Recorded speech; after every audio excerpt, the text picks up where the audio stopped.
सभी को मेरा नमस्कार, सलाम, आदाब। आदरणीय श्री मुकेश सहनी जी, हमारे सीनियर और सब जिले पुलिस कैड कमिश्नर बीके सिंह जी, हमारे भाई सेक्रेटरी, आप सभी लोग, मैं आज इस अवसर पे आप सबका आभार व्यक्त करता हूँ और आपसे प्रॉमिस करता हूँ कि मैं झूठ नहीं बोलूँगा, लेकिन आप शायद मानेंगे नहीं। तो इसलिए मैं अपनी बात आगे बढ़ाते हुए कहता हूँ कि मैं 3 पार्ट में आपको अपनी छोटी सी जर्नी जस्ट ब्रीफ में बताता हूँ। पहला ये आपका सबका एक कॉमन प्रश्न होगा कि आपने राजनीति ज्वाइन क्यों की और वाई VIP बनी। तो जैसा बीके सिंह साहब ने बताया, काफ़ी 28 वर्ष की लंबी सेवा के बाद मुझे अपने गांव और अपने प्रदेश से बहुत ही प्रेम है, लेकिन मैं पिछले लगभग 30 सालों से बाहर था। तो अब मेरे पास वहाँ पर बहुत करने को कोई गुणात्मक या क्वालिटेटिव वर्क आ नहीं। बहुत सीनियर लेवल में जाके आप बहुत ही इसको कहते हैं ना, ऐसे टावर में आप बंद हो जाते हैं। तो मेरे अंदर एक वो था, छटपटाहट कह लीजिए कि कुछ करना है, समाज को लौट के जाके कुछ देना है।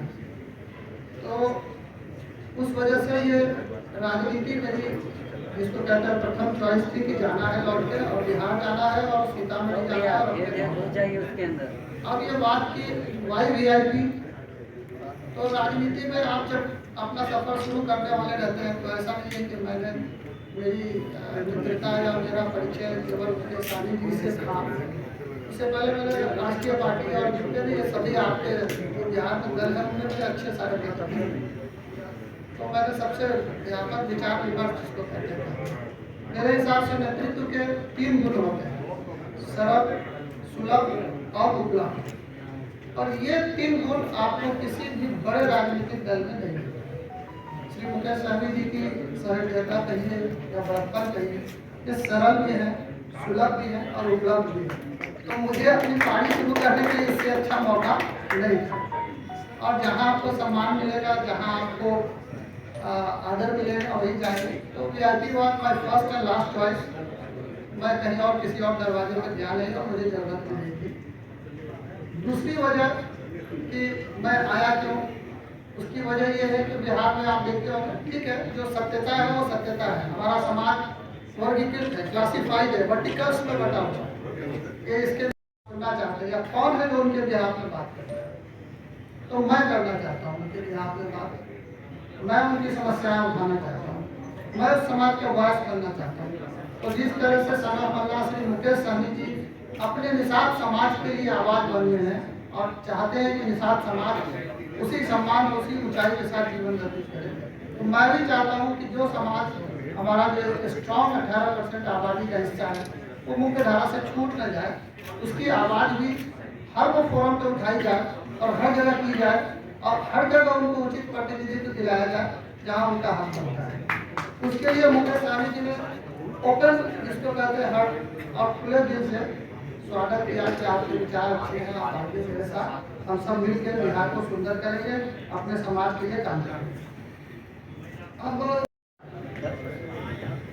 वक्फ बिल के बारे में थोड़ी देर हो गई है क्योंकि एक्ट ऑलरेडी बन चुका है, माननीय महामहिम का अनुमोदन भी प्राप्त हो चुका है। तो ये कॉन्स्टिट्यूशनल मोरालिटी का प्रश्न है। अब वो वक्फ बिल सुप्रीम कोर्ट में जुडिशियल रिव्यू में है, इसलिए हमारा या किसी और का बहुत कुछ उस पर बोलना उचित नहीं है। और जो संगठन है, जो मुस्लिमों के ऑर्गेनाइजेशंस हैं, वो वहाँ रिप्रेजेंट कर रहे हैं, अच्छे अच्छे अधिवक्ता लगे हैं। तो आर्टिकल 25 और 26 से जो सरकार ने जो जिसको कहते हैं, जो भी उसके आर्टिकल के इथोस को जो है उसने वायलेट करके और जैसे भी एक्ट लाया हो, अब सुप्रीम कोर्ट, माननीय सुप्रीम कोर्ट पे हम सबको भरोसा होना चाहिए, वो रिव्यू करेंगे और वो देखेंगे कि ये सस्टेन करता है कि नहीं करता है, और आगे की आगे देखी जाएगी। लेकिन हाँ, ये जरूर है कि मुस्लिम समाज इस एक्ट से और अपने निजी मामला में दखलंदाजी से क्षुब्ध है, और जो संरक्षण राष्ट्रीय का था उस संरक्षण के ऊपर उनको अविश्वास पैदा हुआ। मादा और पसमादा की पॉलिटिक्स कर रहे हैं। मादा में जो पहले वो महिलाओं के लिए ट्रिपल तलाक और कुछ लेके आए, एक्ट बिल लेके आए। अब इसका ऑडिट होना जरूरी है कि ट्रिपल तलाक के बाद कितने जो है मुसलमान पति जेल गए और कितनी महिला बहनों को न्याय मिला। इस बात का सरकार को सोशल ऑडिट कराना चाहिए, क्योंकि वो बने हुए टाइम हो गया, और अब जो है सरकार, सभी सरकार के मंत्री संतरी सभी मुक्त कंठ से कह रहे हैं कि वो पसमादा का कल्याण करेंगे।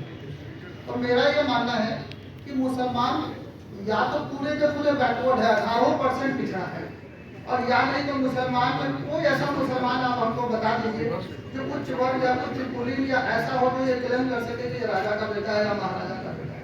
सबकी हालत वही है। उर्दू में कहावत है ना कि जो ऐन की हालत वो गैन की हालत, दोनों मुंह बाए हुए हैं, दोनों को भूख लगी हुई है और दोनों सड़कों पे है।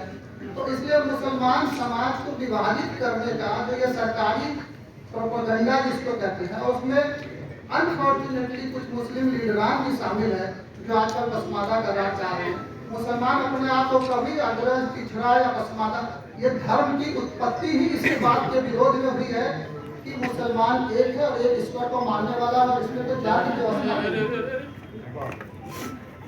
तो इस षड्यंत्र को कि मुसलमानों को बांटा जाए, फिर से मुसलमान अगर जातियों में बट गया तो फिर मुसलमान तो इथोस ऑफ इस्लाम जिसको कहते हैं, इस्लाम का कोई प्रासंगिकता नहीं रह जाएगी।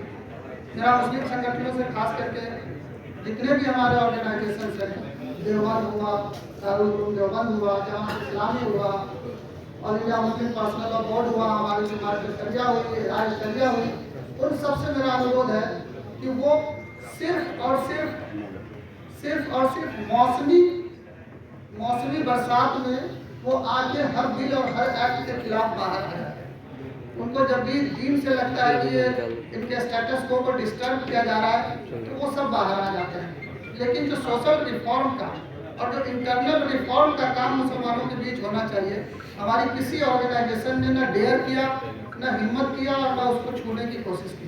मेरा उनसे विनम्र निवेदन है, मेरी मुखलसाना आजिज़ी गुजारिश है इन सब लोगों से, जिन लोगों का हमने नाम लिया है, कि आप मतभेद भुलाइए।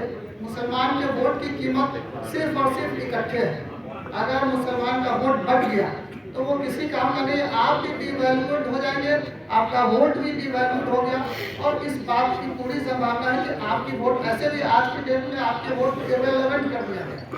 तो इस इरेलेवेंसी को रोकने के लिए इकट्ठा होइए, जुड़िए, और मुसलमान समझ के वोट करिए, मुसलमान समझ के जिंदा रहिए, समाज में वैसे ही जिए। Thank you very much.